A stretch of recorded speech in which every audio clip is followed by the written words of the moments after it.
오늘은 부자에게 필요한 복음이라는 제목으로 하나님 말씀을 전하도록 하겠습니다.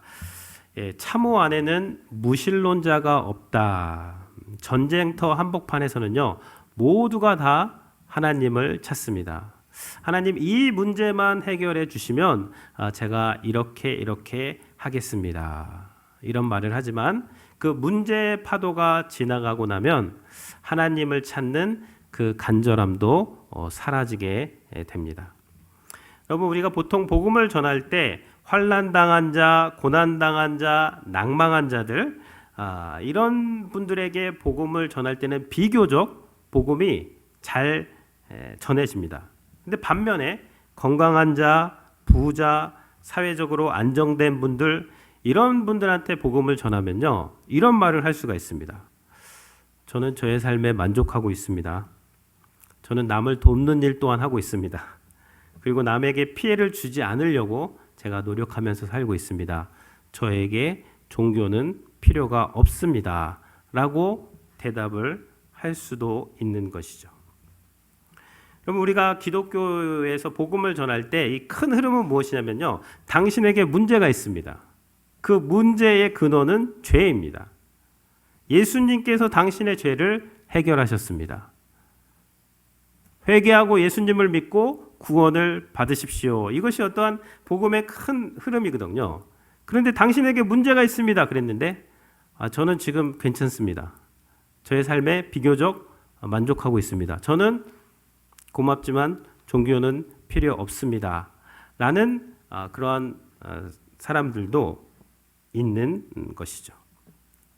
이런 분들에게 우리가 복음을 전할 때 그 인간의 부족과 연약한 문제를 강압적으로, 괜찮다는 분에게 강압적으로 그것을 설명하기보다는 그들이 가진 힘과 능력이 그들의 노력과 성취를 넘어서 부여받은 것이다 라는 이야기를 해 주어야 합니다. 그럼 20세기의 어떤 슬로건 중에 하나가 무엇이냐면요, 하면 된다였어요.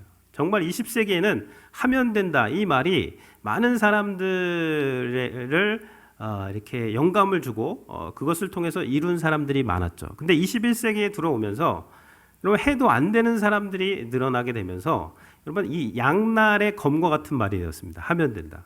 왜냐하면 열심히 해도 안 되는 사람에게 자꾸 하면 된다라는 말만 하면은 그것이 그들의 실패자로 낙인 찍는 말이 될 수 있기 때문에 하면 된다도 말해야 되지만 할 수 없다도 이야기해야 되는 지금 때가 되었습니다. 어쨌든 이 하면 된다를 통해서 어떠한 성취를 하고 성공한 분들에게 우리가 복음을 전할 때 어떻게 접근을 해야 될까요? 예수님을 안 믿는 분들도, 세상에서 큰 성공을 이룬 분들이, 그런 분들 중에서 많은 분들이 이런 말을 합니다.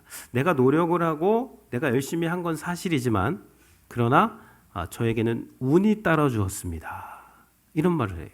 운이 따라주지 않았다면 전 여기까지, 이렇게까지 성공할 수는 없었습니다. 여러분, 운이 따라 주었다는 말을 우리 교회 안에서는 뭐라고 하죠? 하나님의 은혜가 있었습니다. 라고 그렇게 이야기를 하는 것이죠.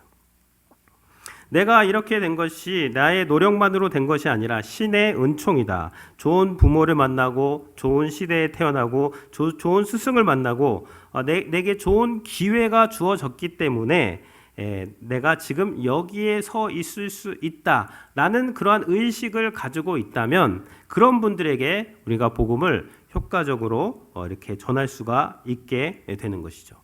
내 삶에 신의 은총이 깃들어져 있다라는 것을 인정하게 되면 덜 교만하게 되고 더 겸손하게 될 수가 있습니다. 오늘 우리가 읽은 이 본문이 스가랴서의 그 두 번째 환상입니다. 이 두 번째 환상에서 스가랴 선지자는 네 뿔을 보게 돼요. 그리고 네 대장장이를 보게 됩니다.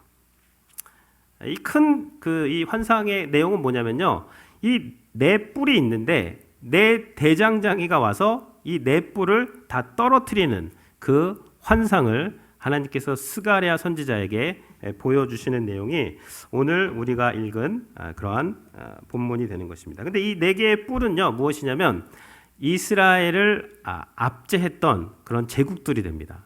하나님께서 그 제국들을 다 떨어뜨려 버리시겠다라는 그 환상이에요. 18절에 보시면요. 내가 눈을 들어 본즉 그랬어요. 이거 두 번째 환상의 패턴입니다. 첫 번째는 뭐였죠? 여호와의 말씀이 내게 임하여 이제 그런 것은 이제 생략이 되고 바로 두 번째로 들어가면 뭐 눈을 들어 본즉 이런 것이 나옵니다. 18절에 보면 내가 눈을 들어 본즉 네 개의 뿔이 보이기로 네 개의 뿔이 보였습니다. 근데 이 네 개의 뿔이 뭔지는 뭐 저도 모르고 성도님들도 모르고 스가랴 선지자도 몰란다 그랬어요. 그럼 모르면 어떻게 하면 된다? 질문을 하면 된다. 19절에 보시면요. 이에 내게 말하는 천사에게 묻되 이들이 무엇이니까? 이것이 무엇입니까? 라고 질문을 합니다. 내게 대답하되 이들은 유다와 이스라엘과 예루살렘을 흩트린 뿔이니라. 여기 뿔인데요. 어떤 뿔이다라는 설명이 항상 나옵니다. 하나님께서 환상을 보여주시고 그 환상에 필요한 해석은 대부분 90% 이상 다 달아주세요. 그래서 이 뿔이 어떤 뿔이냐면 유다와 이스라엘과 예루살렘을 흩어버린 뿔이다. 그러니까 북이스라엘을 흩어지게 했던 뿔, 어떤 뿔이죠? 아수르 제국을 말합니다. 아수르 제국 때 북이스라엘이 흩어지고 나라가 망하게 되는 것이고요. 남유다와 예루살렘이 멸망하고 성전을 무너뜨린 제국은 바벨론 제국이죠. 그래서 여기에 이 네 뿔 안에는 아수르 제국과 바벨론 제국이 들어가 있게 되는 것입니다. 근데 우리가 이제 뿔이 나왔으니까요. 이 뿔에 대해서 조금 제가 설명을 드릴 필요가 있습니다. 뿔이 보통 어디에 나죠? 동물의 머리에 나죠, 뿔이. 그래서 황소의 뿔 그러면 뭐가 생각나세요? 황소의 뿔.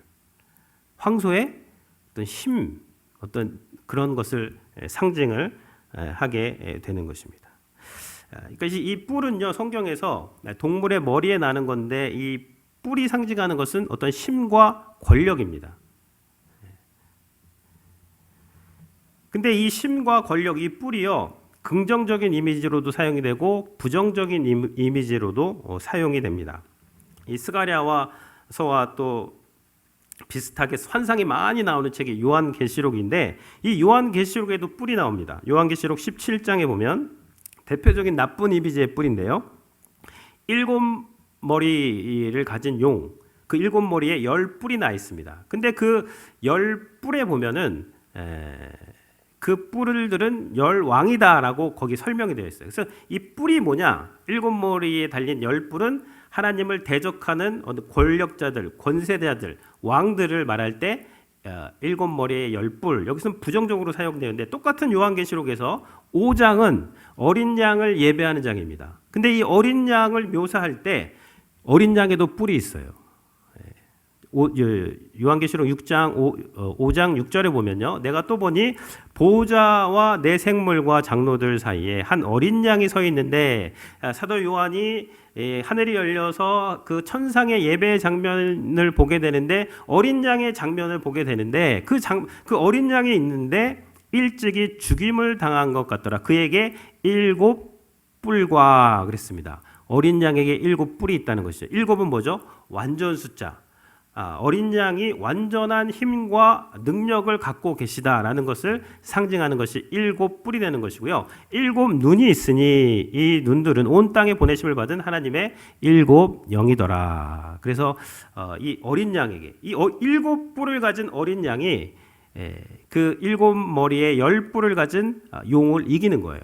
참 아이러니하죠. 어린 양의 뿔이 용의 뿔을 이기는 내용이 이 신비롭고 아름다운 내용이 이게 바로 하나님의 그 차이입니다. 세상의 권력과는 차이. 그 내용이 이제 요한계시록에 있는데 어쨌든 여기서 뿔이 나오는데요. 이 뿔이 하나님과 관련해서 사용되면 긍정적인 의미죠. 그 시편에 보면 시편 18편 2편에도 또 뿔이 나와요. 여호와는 나의 반석이시오, 나의 요새시오, 나의 건지시는 이시오. 그러다가 어떻게 되죠? 나의 방패시오, 나의 구원의 뿔이시오, 나의 산성이시로다. 여기서 구원의 뿔이 나옵니다. 여기서도 뿔. 근데 구원의 뿔이라는 것은요, 구원의 능력, 구원의 힘이라는 거예요. 근데 구원의 능력이 나에게 있지 않고 하나님께 있습니다. 그걸 노래하는 거죠. 그래서 구원은요, 인간의 능력이라든지 인간의 어떠한 권력으로 얻을 수 있는 것이 아니라 하나님의 능력과 하나님의 권세로 얻을 수 있습니다라고 할 때 구원의 뿔이다라고 이 뿔을 그렇게 사용을 하고 있습니다. 조금 더 이제 설명을 드리면 이 뿔이 이제 번제단 내 귀퉁이에도 있고 분향단 내 사각형 귀퉁이에도 있습니다. 그래서 희생제물의 피를 분향단 뿔에 발라라 이런 말씀이 있어요. 그것은 죄를 사하는 권세가, 그 힘이, 능력이 하나님께 있다라는 것을 보여주시는 것이고요. 또 왕의 기름을 부을 때 뿔에다가 기름을 채워가지고 그 기름을 붓는 건 뭐냐면 이 사람은 내가 구별해서 나의 능력과 나의 힘으로 사용할 사람이다. 그래서 왕이라든지 어떤 제사장이라든지 선지자들에게 이런 기름을 붓는 그럴 때도 사용이 되고요. 마지막으로 한 가지 더 말씀을 드리면 이 뿔이 나팔로도 사용이 됩니다. 양각 나팔, 붕붕 이렇게 나팔을 불 때 이 뿔은 하나님의 어떠한 뜻을 알리고 하나님의 뭐 찬양하는 악기로도 사용이 되고 그러한 이것이 이 뿔이 되는 것이죠. 근데 이 뿔을 본 거예요, 스가랴가. 이 네 뿔을 봤는데, 근데 여러 가지 이 이미지 중에서 이 스가랴가 본 뿔은 무엇이냐면 이스라엘 백성들을 흩어버린 그 스가랴 당대의 제국들, 아수르 제국이라든지 바벨론 제국, 그런 제국들을 말하는 건데 그 뿔들을 하나님께서 떨어뜨려 버리신다라는 것이 이 스가랴가 본 그 환상이 되는데, 왜 떨어뜨리시죠? 그 이유를 우리가 알 필요가 있습니다. 우리가 지난주에 2주 전에 봤는데 1장 15절에 그 이유가 나와요. 1장 15절에 보시면 아니란 여러 나라들 때문에 심히 진노하나니 나는 조금 노하였거늘 그들은 힘을 내어 고난을 더하였습니다. 하나님께서 이스라엘 백성을 심판하시는 것은 맞아요. 그래서 그 심판의 도구로 바벨론과 아수르를 사용하셨는데, 근데 하나님보다 이 심판의 도구들이 더 진노하고 더 잔혹하게, 더 그냥 무자비하게 그 내 백성을 짓밟았기 때문에 하나님께서 거기에 대해서 노하시는 거예요. 그러니까 이 바벨론이나 아수르가 자기가 능력이 있어서 이스라엘을 점령한 것이 아니라 하나님께서 그들에게 능력을 주셨고 그들의 역할은 무엇이냐면 하나님의 심판을 행하는 것인데, 또 겸손한 마음으로 하나님의 어떤 뜻 가운데서 행하는 것이 아니라 하나님보다 더 교만하게, 더 잔혹하게 그 내 백성을 짓밟았기 때문에 내가 그 뿔들을 떨어뜨려 버린다라는 그 환상을 스가랴에게 보여주신 것입니다. 내가 가진 능력과 힘과 부와 재능 이런 것들, 여러분 내 노력과 내 성취가 있습니다. 하지만 이것이 하나님으로부터 주어진 것이다. 이것을 인정하면서 살아야 되는 것이에요. 하나님께서 나에게 선물로 주신 것이다 라는 것을 우리가 늘 자각하면서 살아야 되는 것입니다. 자수성가하신 분들이 아셔야 되는 것이 있습니다. 햇빛, 공기, 대지, 맑은 하늘, 내 노력으로 얻을 수 있는 그런 것이 아닙니다. 오늘날에도 이 땅을 살면서 경찰관이 있고 소방관이 있고, 우리가 오늘 교회로 올 때 도로를 타고 왔습니다. 또 고속도로를 타고 가죠. 밤에는 가로등들에 막 불이 들어옵니다. 이런 것들은요, 내 노력으로 얻은 것이 아닙니다. 목사님, 제가 세금 내가지고 한 건데요. 한 사람의 세금으로 그거 다 못해요. 국민의 세금이 모아져서 그런 인프라가 구축이 되고 그 혜택을 내가 받으면서, 그 혜택에 참여하여서 내가 받으면서 누리는 것이 되는 것이죠.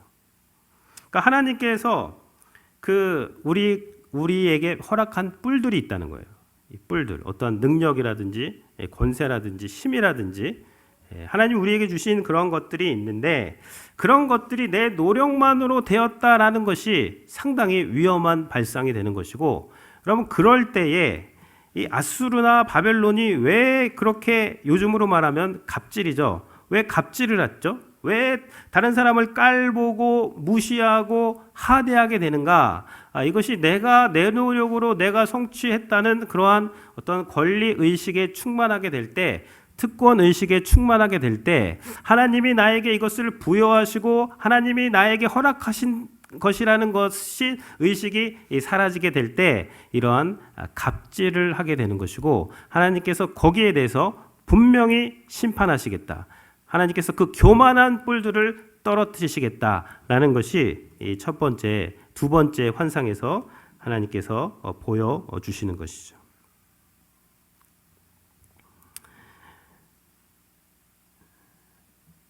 여러분, 우리가 우리 안에 하나님께서 우리에게 주신 뿔들이 있는데요, 이렇게 부여받은 것이다라고 생각을 하게 되면 감사 의식이 생기게 되고, 또 이 권리 의식이 아니라 책임 의식을 갖게 됩니다. 여러분, 권리 의식은 뭐예요?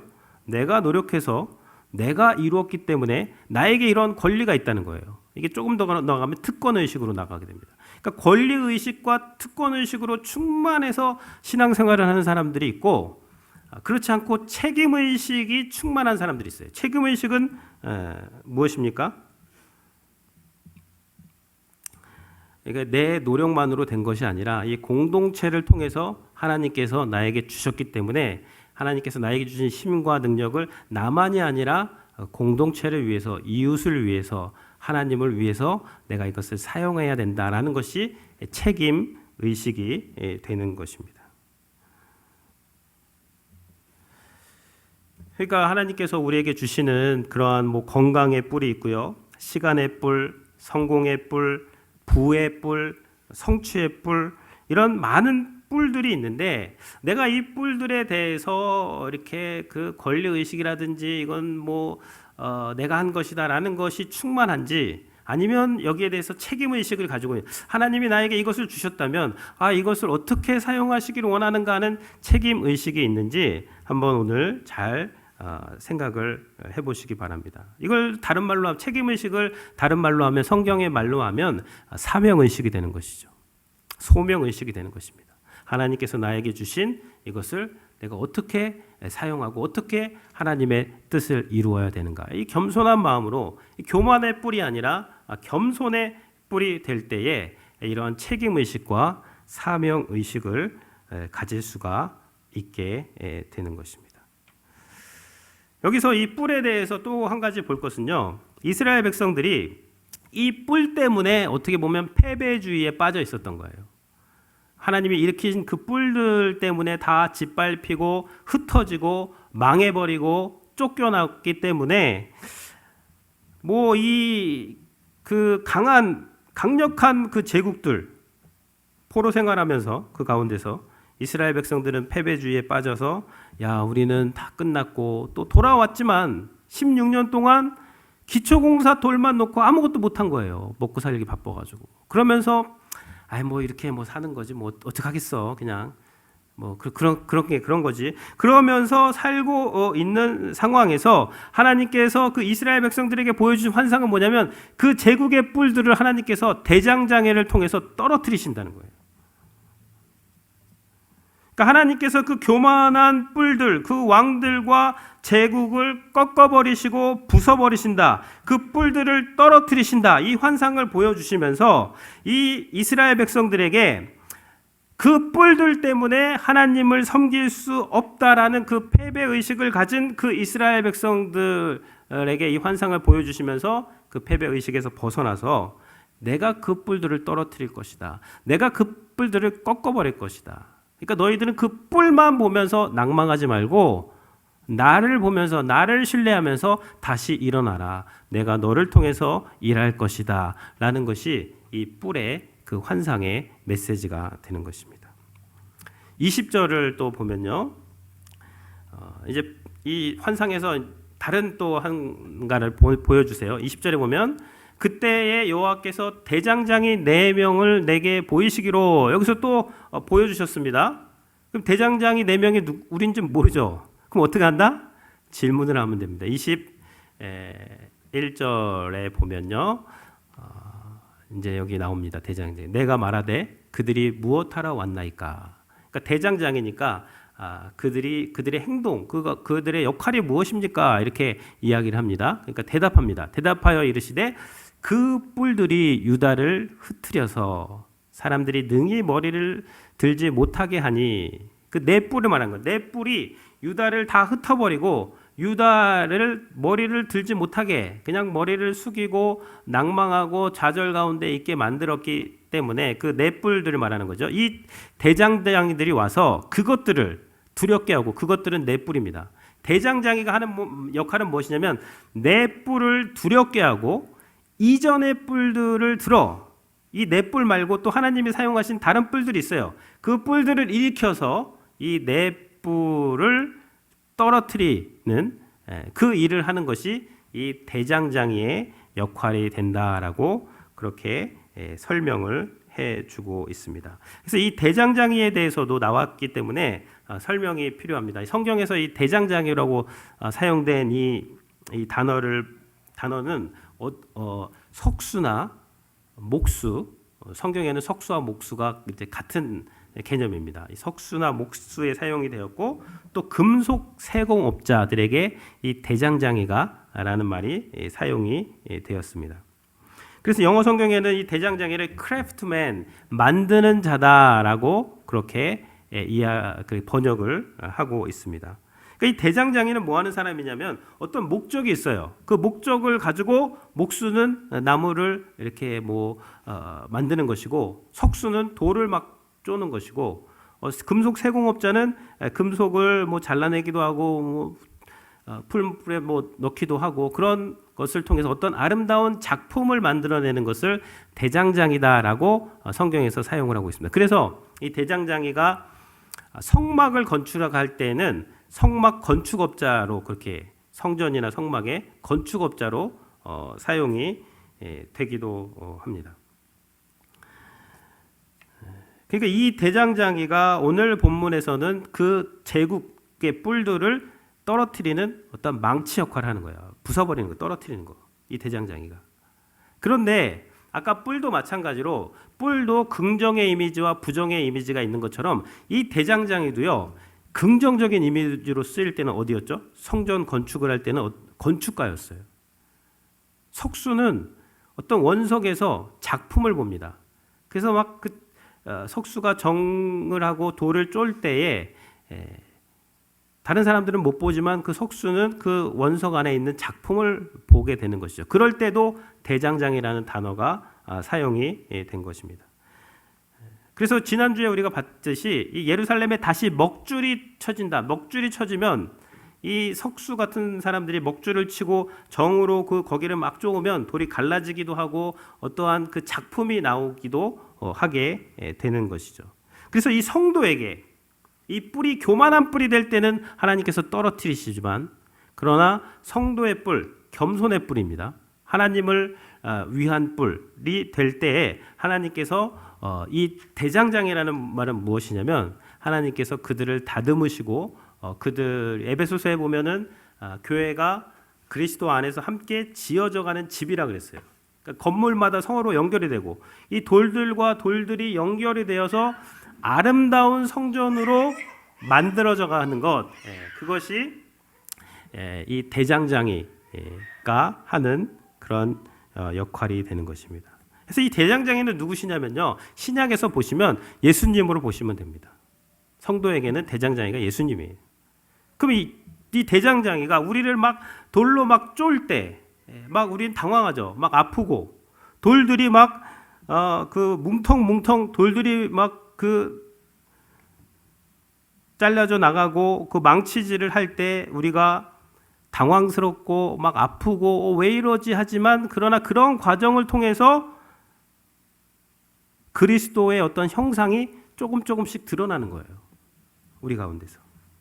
정으로 막 도드락 그렇게 막 정교하게 작업을 할 때 그리스도의 형상이 우리 안에서 정교하게 드러나게 된다라는 그런 것들을 기억을 하시기를 바랍니다. 그래서요, 우리가 거룩한 삶, 하나님의 백성으로 살아갈 때에 여러분 교만의 뿔들은요, 그냥 하나님께서 이 땅에서 부숴버리시든지 결국은 마지막 예수 그리스도의 심판대 앞에서 다 떨어져요. 교만의 뿔들은 다 부서지거나 떨어지거나. 그러니까 이것은 이 대장장이는 교만의 뿔들에 대해서는 진노의 망치이고 부서뜨리는 망치이고 사망의 망치이고 끝장내는 망치입니다. 근데 성도들에게는요, 겸손한 뿔, 하나님을 위한 뿔들에게 이 대장장이는 누구시냐면 생명의 망치이고 건축가의 망치가 되는 거예요. 우리를 더 아름다운 모습으로 만들고 우리를 쪼아서 불필요한 부분들을 다 걷어내시고 아름다운 예수 그리스도의 모습을 만드는 이 분이 대장장이 예수 그리스도시라는 것을 기억을 하시기를 바라요. 그래서 거룩한 삶을 살아갈 때는요, 아파야 돼요. 아프지 않고 내 모습, 내 모난 부분이 잘려나가지 않고 어떻게 그리스도를 닮아가겠습니까? 그러니까 성도의 어떠한 신앙의 핵심이 언제 이 아픔이 해결되는가가 아닙니다. 하나님께서 나와 함께 하심으로 내가 점점점 거룩해져 가고 있는가에 초점을 맞추시기를 바랍니다. 그래서요, 우리가 하나님께서 우리에게 주신 뿔들이 있어요.